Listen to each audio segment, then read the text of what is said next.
Hello fellas, B Junior here from B Junior's Movie Cave on the Endurance Productions YouTube channel. What I've got today for you is a little support for independent horror, guys. I got a what I thought was a single DVD, but it's actually a double feature from the folks in my fellow countrymen. I like to call them the Mutantville players. More importantly, let me plug their website, mutantville.com. Strebo, Geo, and the whole crowd over there, they're making their own independent short films. And what I have today is a duo of those films that I wanted to go over in review format, tell you what I think about them, and to give you kind of a lowdown. I don't want to give too much away on the story or anything like that, because I want you guys to take time and check these out, because what these folks are doing over there at mutantville.com and Mutantville Players, they're making some really good stuff over there, guys, because I feel, after watching these especially, and after meeting Strebo and Geo at the Friday Night Film Fest, I really believe that they've got their heart into this. They really believe in what they're doing, and they've made a couple good products here I want to talk to you about. Let's go over the first one here that I finally got the pleasure of viewing. These are independent horror short films. Scarecrow at Midnight clocks in somewhere between about 10 to 11 minutes. And it's at its core, it's a slasher film set in and around Halloween day and night. That's probably my favorite out of the two. I just recently, within the last hour, watched these, and I wanted to review them while they were fresh in my mind. And I gotta say, Scarecrow at Midnight, it really captures the atmosphere of Halloween and gives you a little taste of kind of the North Kakalaki feel, or North Carolina feel rather. Because listen close to all, if you get a chance to view this, guys, you need to listen close to all the little extras that are within the little short film of itself. Like the radio ad, it really sticks out in my mind. There's a radio ad playing whenever the main characters are being introduced in the first part of it. It's talking about haunted trails in North Carolina. And I don't know if you have them where you live, but at least here in the southern U.S., you get a lot of these haunted trails, and they don't have to be sanctioned by any business or anything. A lot of local farmers, the local people's got a big old backyard. They'll just build their own haunted trail, and you walk through the woods, and they might take a donation or something, but you walk through the woods at Halloween time and get the wits scared out of you. And it's always a fun time to check those out, especially the out-of-way haunted trails. Fellow YouTuber Crazy Jason over there, he basically he's a fan of the local haunted trails in South Carolina too as well. So I gotta give that up too. That's something that stuck out in my mind. Plus, one of the interesting things, there is a couple in North Carolina. I'm not really sure as to where it's located. I'll have to research it further. But I've heard here and there about this house. It's basically a blueprint, room for room size copy of the Michael Myers house from Halloween.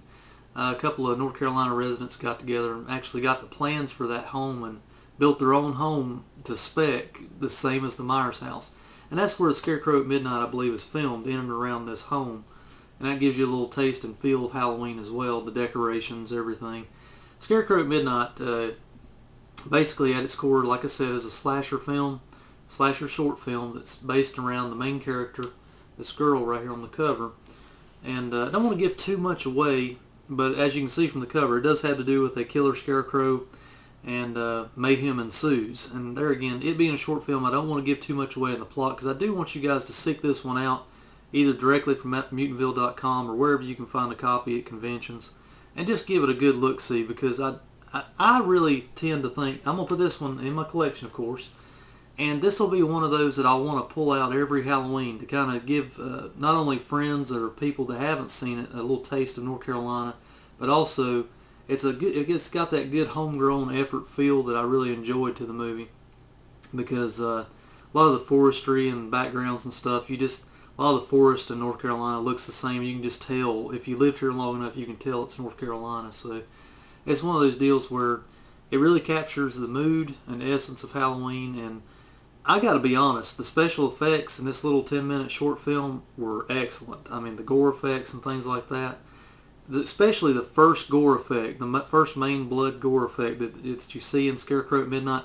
I was just sitting here eating on a snack and talking to, I had my dog beside me here, and it's kind of watching it, and I was really getting into it because of the Halloween atmosphere, and all of a sudden that first gore effect hits, and I was like, oh, Lord, we gotta turn this up here. This is really taking off here. But it really caught my eye, and the little effects that or the effects that happened afterwards, rather, they really did a good job on that. I really have to give it up for that.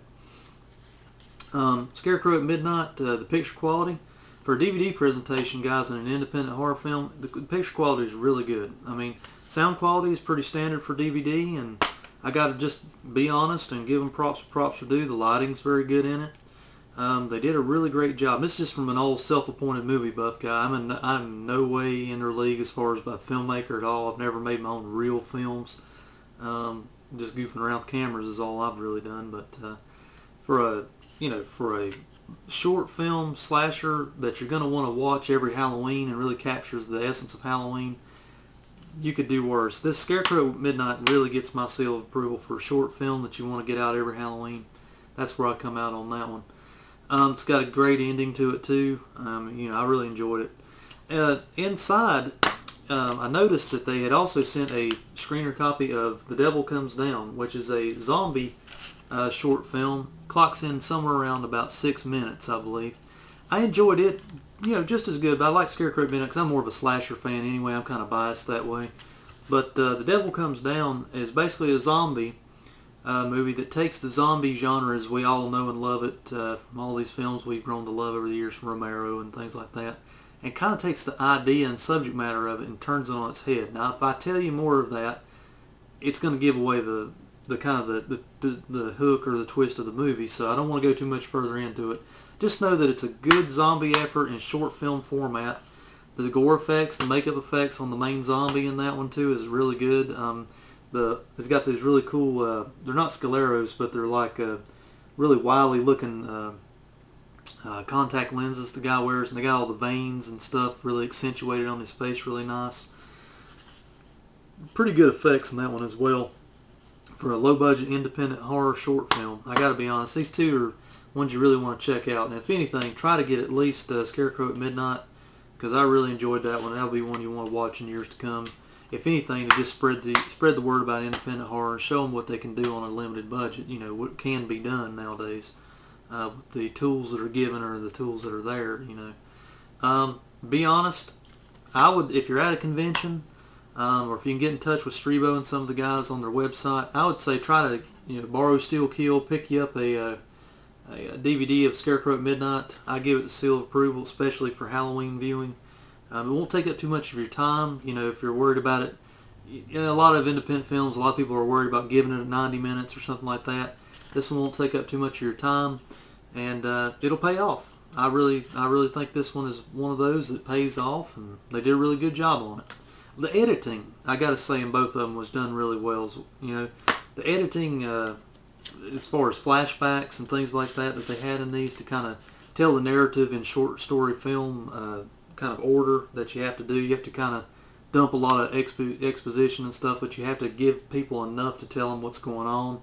So I thought they really handled that well for a short film.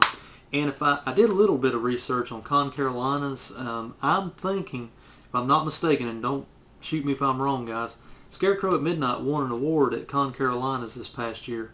So you gotta give it up for that, because like I said, it beat out all the other films that were down there at that convention. And I look forward to probably going to Con Carolinas next June, I think is when it's coming up, and maybe drop in down there at Durham for the film festival that I was telling you guys about in the unboxing for this. The Nevermore Film Festival that's, I guess, held every year. This was the 12th annual that just happened this year at the Carolina Theater in downtown Durham, North Carolina. Check them out. They're at carolinatheater.org. They got all their ticket prices, and they had some pretty good films, all in 35mm down there. This past year they had Silence of the Lambs, Friday the 13th, Sam Raimi's Darkman. A lot of favorites of mine, so I'm going to check them out next go around as well. Maybe sneak down there for a Saturday and check out some films. Dudes, this has been your all-purpose double feature review of some independent horror, Scarecrow at Midnight and The Devil Comes Down zombie movie. Check them out, mutantville.com. Rock on, dudes. I'll see you next time.